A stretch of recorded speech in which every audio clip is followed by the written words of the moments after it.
خالہ خدا کے لیے مجھے گھر سے باہر مت نکالیں، میں رات کے اس پہر کہاں جاؤں گی؟ میرا آپ کے علاوہ اس دنیا میں کوئی بھی نہیں ہے۔ سارا اپنی خالہ کے سامنے فریادیں کر رہی تھی۔ خالہ میں نے کچھ بھی نہیں کیا، میری بات کا یقین کریں، میں سچ کہہ رہی ہوں۔ میں نے احمد کو کچھ بھی نہیں کہا تھا، ہماری ایسی کوئی بھی لڑائی نہیں ہوئی تھی کہ وہ یہ گھر چھوڑ کر چلا جاتا۔ میں اس کے بارے میں کچھ نہیں جانتی، وہ اپنی مرضی سے یہاں سے گیا ہے۔ وہ اپنی خالہ کے قدموں میں گری، پھوٹ پھوٹ کر رو رہی تھی۔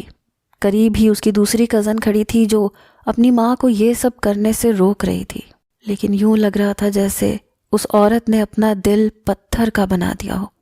وہ بھی کیسے نہ بناتی، یہاں پر سوال اس کے اکلوتے بیٹے کا تھا۔ اپنا یہ رونا اور ڈرامے بند کرو اور چپ کر کے یہاں سے چلی جاؤ۔ میں اچھی طرح جانتی ہوں تم اسے پسند نہیں کرتی تھی، اسی وجہ سے ہر وقت اس کے ساتھ لڑتی رہتی تھی۔ تم نے کبھی اس کے جذبات کی قدر نہیں کی۔ وہ تم سے کتنی محبت کرتا تھا، تمہاری ہر بات مانتا تھا۔ اگر وہ تمہارے ساتھ مذاق کر بھی دیتا تھا تو یہ اس کا پیار تھا۔ بدلے میں تم نے کیا کیا؟ تم نے اسے اتنی تکلیف دی، اسے اتنا تنگ کیا کہ وہ اپنی ماں سے ملے بغیر ہی چلا گیا۔ اور اب جب وہ یہاں سے جا چکا ہے تو تمہاری بھی یہاں پر کوئی جگہ نہیں ہے۔ یہ کہہ کر خالہ نے اسے دھکا دیا اور گھر سے باہر نکال دیا۔ سمرا بھاگتی ہوئی سارا کے پاس آئی۔ تمہیں پریشان ہونے کی ضرورت نہیں ہے، سب کچھ ٹھیک ہو جائے گا۔ میں جانتی ہوں اپنی امی کو، وہ اس وقت شدید غصے میں ہیں، اسی وجہ سے ایسا برتاؤ کر رہی ہیں، لیکن جیسے ان کا غصہ ٹھنڈا ہوگا انہیں اپنی غلطی کا احساس ہو جائے گا۔ اپنی امی کی طرف سے میں تم سے معافی مانگتی ہوں۔ سمرا سارا کو صفائیاں پیش کر رہی تھی۔ اگر تم لوگوں نے اس کے ساتھ جانا ہے تو شوق سے جاؤ، میں 5 منٹ کے اندر دروازہ بند کر دوں گی۔ آمنہ بیگم کی روب دار آواز گونجی۔ یہ سن کر سارا پریشان ہو گئی۔ اس نے سمرا کا ہاتھ پکڑ لیا اور روتے ہوئے کہنے لگی کہ میں اس وقت کہاں پر جاؤں گی؟ امی ابو کے بعد تم ہی لوگ میرا آخری سہارا تھے۔ اگر تم لوگ مجھے اس طرح چھوڑ دو گے تو میں کیا کروں گی؟ آنسو لگاتار اس کی آنکھوں سے بہہ رہے تھے۔ سمرا نے پیار سے اس کے آنسو صاف کیے، کہا ہم تمہیں نہیں چھوڑ رہے، میں نے تمہیں بتایا ہے نا امی اس وقت غصے میں ہیں۔ تم ایسا کرو، سرونٹ کوارٹر میں آج کی رات گزار لو۔ سمرا کی بات سن کر سارا کی آنکھوں میں خوف اتر آیا۔ میں وہاں پر کیسے رہوں گی؟ تمہیں تو پتہ ہے مجھے اکیلے رہتے ہوئے کتنا ڈر لگتا ہے۔ میں تو کبھی دن کے وقت بھی وہاں پر نہیں گئی، میں وہاں پر رات کیسے گزاروں گی؟ تمہیں پتہ ہے احمد نے مجھے بتایا تھا کہ وہاں پر بھوت ہے، تم پلیز میرے ساتھ چلو۔ سارا کے رونے میں شدت آ گئی۔ اس نے سمرا کے ہاتھ پکڑ لیے اور اسے اپنے ساتھ جانے کے لیے کہنے لگی، لیکن سمرا اپنی ماں کی وجہ سے مجبور تھی۔ اس نے بڑی مشکل سے سارا کو وہاں پر بھیجا۔ سارا ڈرتے ڈرتے کوارٹر میں داخل ہوئی۔ چاروں طرف اندھیرا پھیلا ہوا تھا۔ اچانک اسے لگا کہ اس کے پاؤں کے اوپر سے کوئی چیز گزری ہو۔ ایک زوردار چیخ اس کے منہ سے نکلی۔ اس نے جلدی سے لائٹ آن کی۔ کمرے کا منظر دیکھ کر اسے ابکائی آ گئی۔ کوارٹر کافی عرصے سے بند تھا، اس وجہ سے ہر طرف دھول مٹی تھی۔ سونے پہ سہاگا گندگی کی وجہ سے وہاں پر بہت سے چوہے اور کاکروچ بھی اکٹھے ہو چکے تھے، جو اچانک روشنی ہونے کی وجہ سے آگے پیچھے بھاگ رہے تھے۔ سارا روتے روتے زمین پر بیٹھ گئی، اونچا اونچا رونے لگی۔ امی ابو، آپ لوگ مجھے چھوڑ کر کیوں چلے گئے؟ آپ کو نہیں پتا آپ کے بغیر میں کس قدر تکلیف میں ہوں۔ یہ لوگ آپ کی بیٹی کے ساتھ بہت برا سلوک کر رہے ہیں۔ یہ آپ کی بیٹی کو اس گناہ کی سزا دے رہے ہیں جو اس نے کبھی کیا ہی نہیں۔ آپ مجھے بھی اپنے ساتھ لے جائیں، مجھے ان لوگوں کے درمیان نہیں رہنا۔ روتے روتے سارا وہیں پر سو گئی۔ اگلے دن زور کی آواز پر اس کی آنکھ کھلی۔ جب وہ کچھ سوچنے سمجھنے کے قابل ہوئی تو اسے اندازہ ہوا کہ یہ شور کی آواز کوارٹر کے سامنے سے آ رہی تھی۔ وہ جلدی سے باہر نکلی۔ سامنے اس کی خالہ کھڑی تھی جو اپنی بیٹی سے لڑ رہی تھی۔ تمہیں کس نے کہا تھا اسے یہاں پر رکھنے کے لیے؟ میں نے اسے گھر سے باہر نکالا تھا۔ جبکہ سمرا اپنی ماں کو سمجھا رہی تھی کہ اتنی سنگ دل مت بنے، اگر وہ رات کے وقت باہر چلی جاتی اور اس کے ساتھ کوئی حادثہ پیش آ جاتا تو اس کا ذمہ دار کون ہوتا؟ اس کی ذمہ دار یہ خود ہوتی۔ اس کی خالہ نے زہریلے لہجے میں جواب دیا۔ اس کی خالہ اسے اس کوارٹر میں رکھنے کے لیے تیار ہو گئی، لیکن اس کے لیے ایک شرط تھی۔ سارا کو کہہ دیا گیا کہ وہ کبھی بھی ان کی رہائش کے اندر داخل نہیں ہوگی اور نہ ہی کبھی خالہ کی نظروں کے سامنے جائے گی، اور اگر وہ کبھی یہاں سے جانا چاہتی ہے تو شوق سے جائے، اس سے کسی بھی قسم کا سوال نہیں کیا جائے گا۔ خالہ نے اس سے ہر قسم کا تعلق ختم کر دیا تھا۔ سارا جو یہ سوچ رہی تھی کہ بہت جلد سب کچھ ٹھیک ہو جائے گا، سمرا اپنی ماں کو منا لے گی، ایک دم اسے یوں محسوس ہونے لگا جیسے کسی نے اس کے پاؤں تلے سے زمین کھینچ لی ہو، یعنی اب وہ اکیلی یہاں پر رہے گی۔ ابھی سارا کو صرف اکیلے رہنے کی فکر تھی، جبکہ اکیلے رہنے کے علاوہ بھی بہت سے مسائل تھے، جن میں سب سے بڑا مسئلہ خوراک کا تھا۔ سارا کو جب وہاں سے نکالا گیا تھا تب اس کے پاس ایک پھوٹی کوڑی نہیں تھی، نہ ہی اس نے کچھ کھایا ہوا تھا۔ اب اس واقعے کو بھی 2 دن گزر چکے تھے۔ بھوک اور کمزوری کے مارے سارا کا برا حال تھا، اسے لگ رہا تھا کہ اس کا آخری وقت آ گیا ہے۔ وہ بے سدھ فرش پر پڑی ہوئی تھی جب اچانک اس کے کانوں میں دروازہ کھلنے کی آواز آئی۔ کوئی دبے قدموں کوارٹر کے اندر داخل ہو رہا تھا۔ زارا نے تھوڑی سی آنکھیں کھول کر دیکھا تو وہاں پر سمرا کھڑی تھی۔ اس نے ہاتھ میں ایک پلیٹ اٹھائی ہوئی تھی جبکہ دوسرے ہاتھ میں راشن کا شاپر تھا۔ اس کے بعد سارا کی آنکھیں بند ہو گئیں۔ جب اسے ہوش آیا وہ ہسپتال کے بیڈ پر پڑی ہوئی تھی۔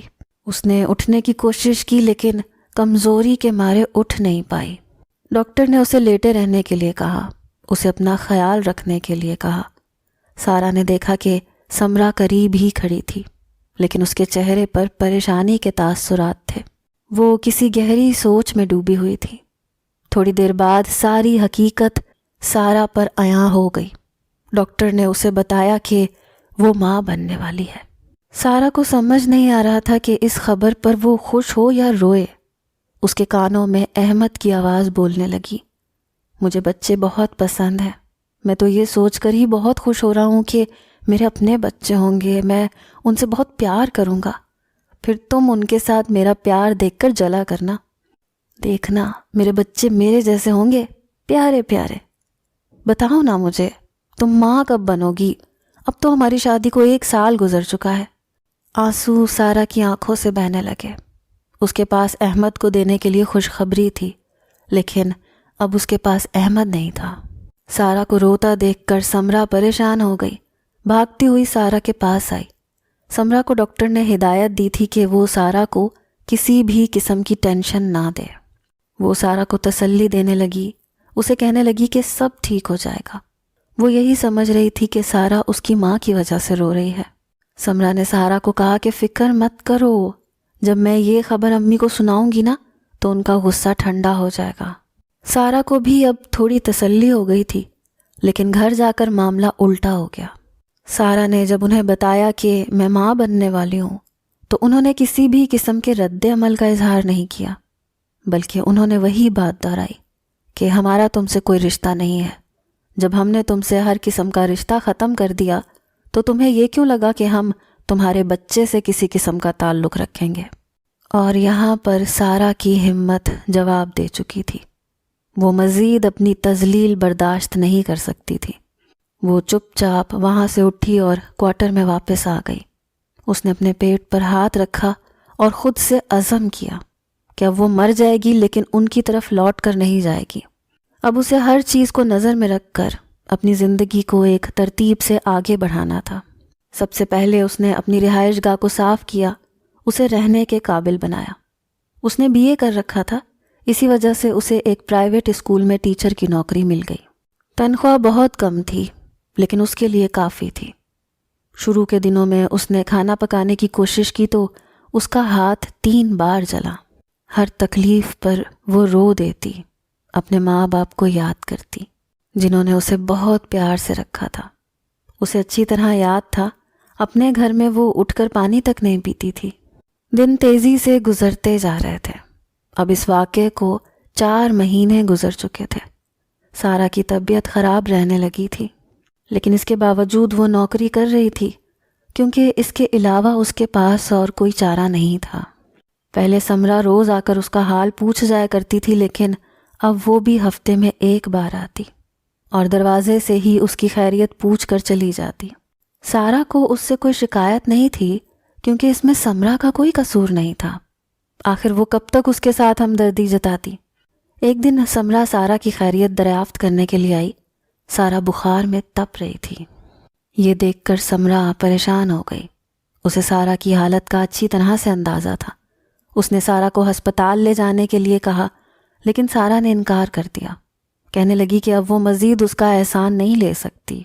لیکن حقیقت تو یہ تھی کہ سارا کے پاس اتنے پیسے ہی نہیں تھے۔ اگر وہ ڈاکٹر کے پاس جاتی اور سمرا سے پیسے لے بھی لیتی تو اسے بعد میں ادا کرنے پڑتے۔ سارا یہی چاہ رہی تھی کہ جو دوائیاں وہ لائی ہے وہ اسی سے ٹھیک ہو جائے۔ وقت تیزی سے گزر رہا تھا۔ سارا کو پتہ چلا کہ سمرا کا رشتہ آیا ہے۔ لڑکا امریکہ میں ہوتا تھا۔ وہ 1 مہینے کی چھٹی کے لیے آیا تھا۔ لڑکے والے چاہ رہے تھے کہ مہینے کے اندر ہی سمرا کی شادی کر دی جائے۔ اسی وجہ سے گھر کے اندر شادی کی تیاریاں چل رہی تھیں۔ روز رات کو لڑکیوں کے گانے کی آوازیں آتی، جنہیں سن کر سارا کا دل مزید اداس ہو جاتا۔ اسے اچھی طرح یاد تھا جب سمرا کی بڑی بہن کی شادی ہوئی تھی، تب انہوں نے مل کر کتنا ہلا گلا کیا تھا۔ سارا ماضی کے واقعات کو یاد کر کے روتی رہتی۔ حالانکہ ڈاکٹر نے اسے منع بھی کیا تھا کہ زیادہ ٹینشن نہ لے، اس سے بچے کی صحت پر برا اثر پڑے گا، لیکن وہ کیا کرتی؟ ماضی کو یاد کرنے کے علاوہ اس کے پاس اور کوئی کام نہیں تھا۔ سارا کو محسوس ہوا کہ بچے کی پیدائش کے وقت اسے زیادہ پیسوں کی ضرورت پڑے گی۔ اس وجہ سے اس نے شام کے وقت میں ایک اکیڈمی جوائن کر لی، جہاں پر وہ بچوں کو ٹیوشن پڑھانے لگی۔ اکیڈمی کے اونر نے جب سارا کی کہانی سنی تو اسے سارا پر ترس آ گیا۔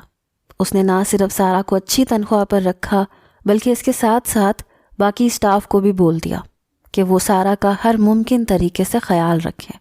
بچے کی پیدائش کا وقت قریب آ چکا تھا۔ پھر اللہ کے حکم سے سارا نے 2 جڑواں بچوں کو جنم دیا، لیکن نہ جانے کیوں اسے کوئی خوشی نہیں ہو رہی تھی۔ اسے کچھ بھی محسوس نہیں ہو رہا تھا۔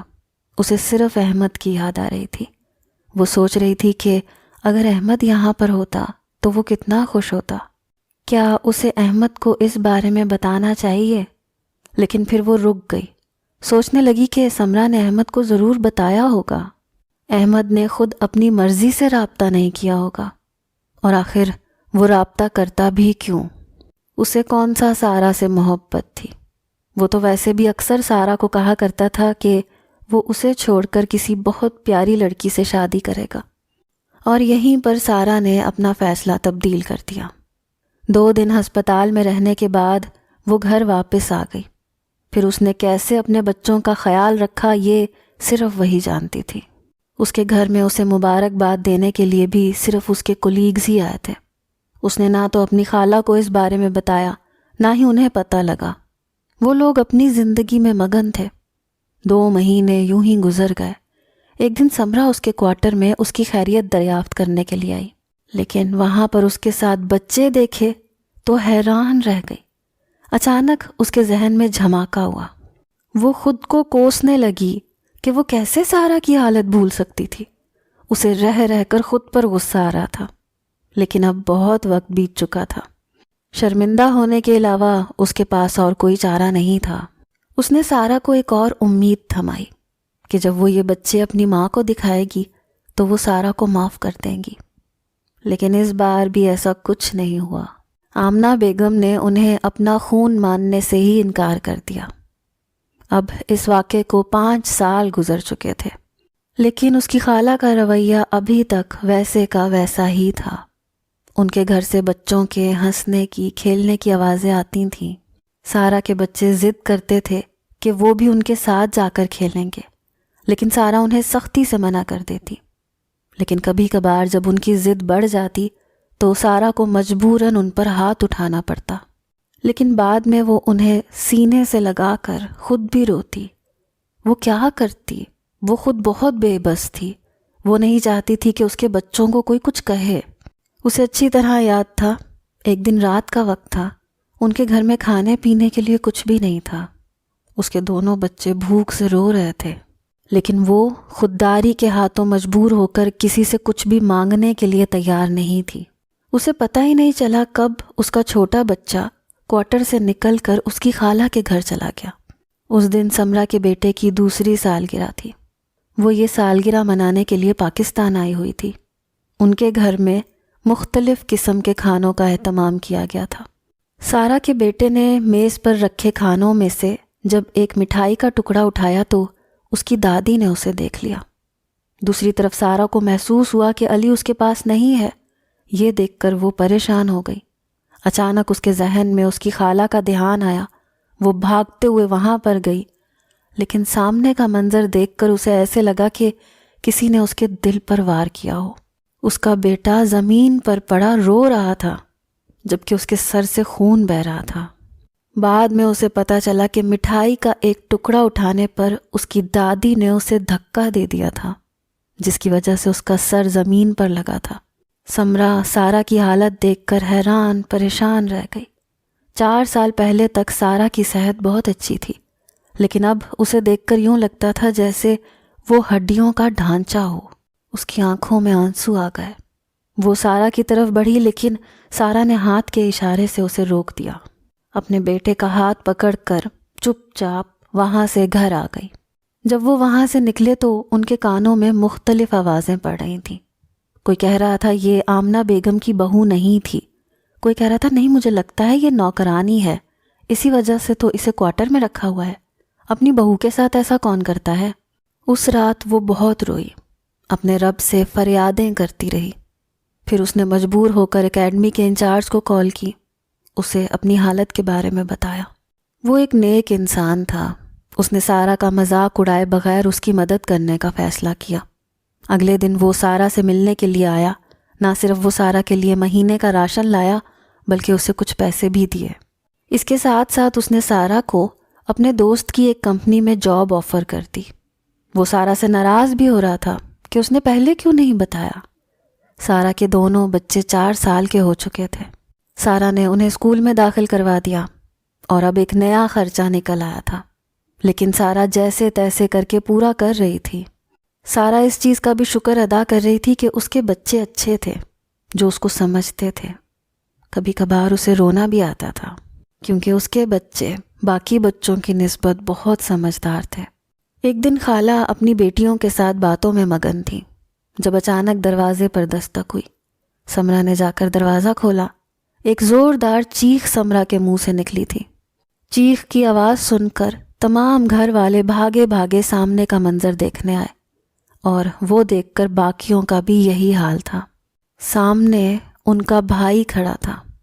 احمد کو وہ 6 سال بعد دیکھ رہے تھے۔ وہ پہلے کی نسبت بہت زیادہ خوبصورت ہو گیا تھا۔ اپنی بہنوں اور اپنی ماں سے ملنے کے بعد اس نے سارا کے بارے میں پوچھا۔ یہ مجھے موٹو نظر نہیں آ رہی، موٹو کہاں پر ہے؟ ابھی بھی ناراض ہو کے کسی کونے میں بیٹھی ہوئی ہے یا گھر میں ہی موجود نہیں ہے؟ کون موٹو بھائی؟ تم کس کے بارے میں بات کر رہے ہو؟ سمرا کی پھنسی پھنسی سی آواز نکلی۔ اپنی سارا کے بارے میں؟ اور کس بارے میں بات کر رہا ہوں؟ ہمارے گھر میں اس کے علاوہ اور کون سی موٹو ہے؟ احمد کی بات سن کر تمام گھر والے خاموش ہو گئے۔ یوں لگ رہا تھا جیسے انہیں سانپ سونگھ گیا ہو۔ آمنہ بیگم کا تو ایسا حال تھا جیسے کاٹو تو بدن میں لہو نہیں۔ احمد تھوڑی دیر تک ان کے جواب کا انتظار کرتا رہا، پھر اسے کچھ غلط ہونے کا احساس ہوا۔ وہ خود ہی اٹھا اور سارے گھر میں سارا کو آوازیں دینے لگا، لیکن اسے کوئی جواب موصول نہیں ہوا۔ وہ اسے پکارتا پکارتا گھر سے باہر نکل گیا۔ اچانک اس کی نظر کوارٹر پر پڑی، جہاں سے بچوں کے ہنسنے کی آوازیں آ رہی تھیں۔ اس کا دماغ تیزی سے حرکت کرنے لگا۔ اس نے سمرا سے پوچھا کہ یہاں پر کون رہتا ہے؟ سمرا کو کچھ سمجھ نہیں آ رہا تھا کہ وہ کیا جواب دے۔ انہیں کیسے بتائے کہ یہاں پر سارا رہتی ہے؟ باقی گھر والے بھی ان کے پیچھے باہر نکل آئے۔ میں تم سے پوچھ رہا ہوں یہاں پر کون رہتا ہے؟ اس بار احمد نے غصے سے پوچھا تھا۔ پہلے ہی سفر کی تھکن کی وجہ سے اس کا سر بھاری ہو رہا تھا، اور اب اپنے گھر والوں کا یہ رویہ دیکھ کر اس کے دل کو کچھ ہونے لگا۔ بھائی یہاں پر سارا رہتی ہے۔ یہ سننے کی دیر تھی کہ احمد بھاگتا ہوا کوارٹر میں گیا۔ اس نے کوارٹر کا دروازہ کھولا تو پہلی نظر سامنے کھیلتے ہوئے بچوں پر پڑی۔ وہ دونوں لگ بھگ 4 سال کے معلوم ہوتے تھے۔ لڑکے کو دیکھ کر احمد کو اپنا بچپن یاد آ گیا۔ علی کی شکل بالکل احمد پر گئی تھی، ویسی ہی آنکھیں، ویسے ہی ہونٹ۔ جو چیز احمد کے ذہن میں آ رہی تھی احمد وہ سوچنا نہیں چاہتا تھا۔ احمد کو دیکھ کر بچے سہم گئے، خاموش ہو گئے۔ احمد نے 2 قدم ہی آگے بڑھائے تھے کہ وہ بچے بھاگتے ہوئے کمرے میں چلے گئے۔ ان کے پیچھے پیچھے احمد کمرے کے اندر داخل ہوا۔ اس کی نظر سامنے چارپائی پر بیٹھی ایک دبلی پتلی لڑکی پر پڑی جو تیزی سے کاپیاں چیک کر رہی تھی۔ سارا کو جب کسی کی موجودگی کا احساس ہوا تو اس نے نظر اٹھا کر دیکھا۔ اس کی نظر جب احمد پر پڑی اسے لگا کہ وقت تھم گیا ہے۔ اسے اپنی آنکھوں پر یقین نہیں آ رہا تھا۔ وہ واقعی احمد کو دیکھ رہی تھی۔ اس کا احمد اس کے سامنے کھڑا تھا اور یہی حال احمد کا تھا۔ اس سے سارا کی حالت دیکھ کر یقین نہیں آ رہا تھا کہ یہ وہی سارا ہے جو وہ 5 سال پہلے چھوڑ کر گیا تھا۔ سارا، یہ تم ہو؟ احمد کا سوال سن کر سارا کے چہرے پر ایک زخمی سی مسکراہٹ آئی۔ اس سے پہلے کہ سارا کوئی جواب دیتی، بچے بھاگتے ہوئے سارا کے پاس چلے گئے اور امی امی کہنے لگے۔ احمد نے جب یہ سنا تو اسے سمجھ نہیں آیا کہ وہ کس طرح کا رد عمل ظاہر کرے۔ کیا یہ ہمارے بچے ہیں؟ اس نے سوال کیا۔ نہیں، یہ میرے بچے ہیں۔ تم نے مجھے اس بارے میں بتایا کیوں نہیں؟ اس نے دوبارہ پوچھا۔ مجھے لگتا ہے یہ سوال تمہیں اپنے گھر والوں سے کرنا چاہیے۔ اس سے پہلے کہ احمد مزید کوئی بات کرتا، بچے سارا سے سوال کرنے لگے کہ یہ کون ہے؟ سارا نے انہیں یہ کہہ کر ٹال دیا کہ یہ کوئی بھی نہیں ہے، انکل ہیں جو سامنے والے گھر میں رہتے ہیں۔ ہم لوگوں سے ملنے کے لیے آئے تھے، اب یہ واپس جا رہے ہیں۔ اس کے بعد سارا نے احمد کو واپس جانے کا اشارہ کیا۔ شرمندگی کے مارے احمد کا برا حال تھا، لیکن وہ فی الحال سارا کی پوزیشن کو سمجھ رہا تھا، اسی لیے چپ کر کے کوارٹر سے باہر نکل آیا۔ سامنے اس کی ماں اور بہنیں پریشان کھڑی تھیں۔ وہ احمد کے چہرے پر غصے کے تاثرات دیکھ چکے تھے۔ احمد ان کے بیچ میں سے ہوتا ہوا گھر کے اندر داخل ہو گیا۔ تقریباً 1 گھنٹہ گزر چکا تھا۔ وہ بے چینی سے لاؤنج میں چکر کاٹ رہا تھا اور اپنے گھر والوں کو باتیں سنا رہا تھا۔ تم لوگوں نے اس کے ساتھ یہ کیا کیا؟ تم لوگوں کی ہمت کیسے ہوئی اس کے ساتھ یہ سلوک کرتے کی؟ ہمیں لگا تھا کہ تم اس کی وجہ سے گھر چھوڑ کر چلے گئے ہو، آمنہ بیگم نے اسے جواب دیا۔ میں نے آپ لوگوں کو بعد میں کال کر کے بتا تو دیا تھا کہ میرا ایکسیڈنٹ ہو گیا تھا، لیکن اس میں ہمارا قصور نہیں ہے۔ تم نے بھی تو کبھی اس کے بارے میں کوئی سوال نہیں کیا۔ ان 5 سالوں میں تم نے کب اس کا ذکر کیا، کب اس کا نام لیا جو ہم یہ سمجھتے کہ واقعی تم اس کی وجہ سے گھر چھوڑ کر نہیں گئے تھے؟ خدا کا خوف کریں امی، ہمیشہ ہی میں آپ لوگوں سے اس کی خیریت دریافت کرتا تھا اور آپ لوگ مجھے یہ کہہ کر تسلی دیتے تھے کہ وہ بالکل ٹھیک ہے۔ اب میں آپ لوگوں کو اس سے اپنی بات کروانے کے لیے نہیں کہتا تھا تو کیا میں اسے اپنی زندگی میں رکھنا نہیں چاہتا تھا یا میں اس سے نفرت کرتا تھا؟ احمد کا بس نہیں چل رہا تھا کہ وہ اپنا سر پیٹ ڈالے۔ آج سے 5 سال پہلے اس کی سارا سے ہلکی پھلکی سی لڑائی ہو گئی تھی جس کی وجہ سے وہ گھر سے باہر نکل گیا۔ پھر وہاں پر اس کا ایکسیڈنٹ ہو گیا جس کی وجہ سے وہ اپنے گھر والوں سے رابطہ نہیں کر پایا۔ پھر بعد میں وہ صحت یاب ہوا تو اس نے اپنے گھر والوں کو بتا دیا۔ اسی دوران اس کا ویزا نکل آیا۔ وہ ملنے کے لیے اپنے گھر والوں کے پاس بھی آیا تھا، لیکن اسے سارا تب بھی دکھائی نہیں دی۔ اس نے سمجھا کہ سارا اس سے ناراض ہے۔ وہ بھی سارا سے ناراض تھا۔ وہ چاہتا تھا کہ اس بار سارا اسے منائے، اسی وجہ سے وہ سارا کا پوچھے بغیر ہی باہر چلا گیا۔ اور پھر ان 4 سالوں میں اس نے سارا کا نام اسی وجہ سے نہیں لیا کیونکہ وہ اس کی انا کو توڑنا چاہتا تھا۔ ہر بار وہی سارا کو مناتا تھا، اس بار وہ چاہتا تھا کہ سارا اسے منائے۔ اس چکر میں 5 سال گزر گئے۔ اسے بالکل بھی اندازہ نہیں تھا کہ اس کے پیچھے اس کے گھر والے سارا کے ساتھ یہ سلوک کرتے رہے ہوں گے۔ آمنہ بیگم اس سے معافیاں مانگ رہی تھیں۔ احمد نے انہیں روک دیا، کہا یہ معافی مجھ سے نہیں، اس بے گناہ سے مانگے جس کے ساتھ 5 سال ہو گئے ہیں آپ کو ظلم کرتے ہوئے۔ وہ تمہاری تو سہیلی تھی، کیا تمہیں اس پر ذرا ترس نہیں آیا؟ تمہیں اس سے ذرا ہمدردی محسوس نہیں ہوئی؟ تم تو مجھے سمجھاتی تھی کہ اس کے ساتھ نہ لڑوں، خود تم نے اس کے ساتھ کیا سلوک کیا؟ جب اسے تمہاری ضرورت تھی تب تم نے اسے چھوڑ دیا۔ اب وہ سمرا کے ساتھ حساب کتاب کر رہا تھا۔ سمرا دعا کر رہی تھی کہ زمین پھٹے اور وہ اس میں سما جائے۔ اب ان سب کو اپنی غلطی کا احساس ہو رہا تھا، لیکن اب پچھتانے کے علاوہ ان کے پاس اور کوئی چارہ نہیں تھا۔ پھر کچھ دنوں تک وہ سارا کو دوبارہ اپنے گھر میں لے آئے۔ بظاہر سب کچھ نارمل تھا، لیکن سارا نے انہیں دل سے معاف نہیں کیا تھا۔ وہ کبھی بھی اس وقت کو نہیں بھلا سکتی تھی جو اس نے اکیلے کاٹا تھا۔ اس نے احمد کو صرف اور صرف اپنے بچوں کی وجہ سے معاف کیا تھا۔ جب وہ اپنے بچوں کو باقی بچوں کی طرح ہنستے کھیلتے دیکھتی تو اس کے دل کو سکون ملتا تھا، لیکن پھر اچانک ہی اسے ان تمام گھر والوں کا رویہ یاد آ جاتا تھا۔ ایک دن وہ اکیلی بیٹھی ہوئی تھی جب سمرا نے اس سے پوچھا کہ کیا تم نے ہمیں معاف کر دیا؟ نہیں، میں نے معاف نہیں کیا، نہ ہی میں تم لوگوں کو معاف کر سکتی ہوں۔ میں کبھی بھی وہ وقت نہیں بھول سکتی جب ہم لوگ سوکھی روٹی پانی میں ڈبو کر کھاتے تھے اور تم لوگ عیاشیاں کر رہے ہوتے تھے۔ اپنے شوہر کے اتنا امیر ہونے کے باوجود مجھے پھوٹی کوڑی نہیں ملی، اور میرے بچوں نے جتنا مشکل وقت کاٹا ہے یہ مجھے ہی پتا ہے۔ یہ کہہ کر سارا وہاں سے اٹھی، جبکہ سمرا پیچھے بیٹھی آنسو بہانے لگی۔ اور پھر ایک دن سارا نے احمد کو کہا کہ وہ خالہ کے ساتھ نہیں رہ سکتی۔ وہ جب بھی خالہ کے یا ان کی بیٹیوں کے ساتھ بیٹھتی ہے اسے ان کے مظالم یاد آ جاتے ہیں۔ وہ چاہ کر بھی انہیں معاف نہیں کر پا رہی، اسی وجہ سے جانے انجانے میں وہ ان سے بدتمیزی کر بیٹھتی ہے۔ تو تم کیا چاہتی ہو، میں اپنے گھر والوں کو چھوڑ دوں؟ احمد نے اس سے سوال کیا۔ نہیں، میں یہ نہیں چاہتی کہ تم اپنے گھر والوں کو چھوڑ دو، میں صرف یہ چاہتی ہوں کہ تم مجھے ایک علیحدہ گھر لے کر دو۔ لیکن پھر میری امی کا خیال کون رکھے گا؟ احمد نے اس سے سوال کیا۔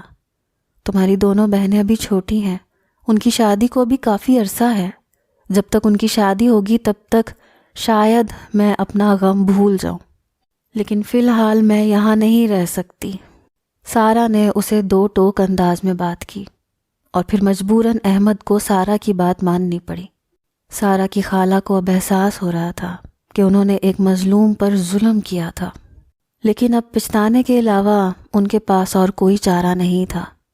یہاں سے جانے کے بعد سارا کی زندگی پرسکون ہو گئی، لیکن یہ صرف وہی جانتی تھی کہ یہ پرسکون زندگی اسے کتنی مشکل سے حاصل ہوئی ہے۔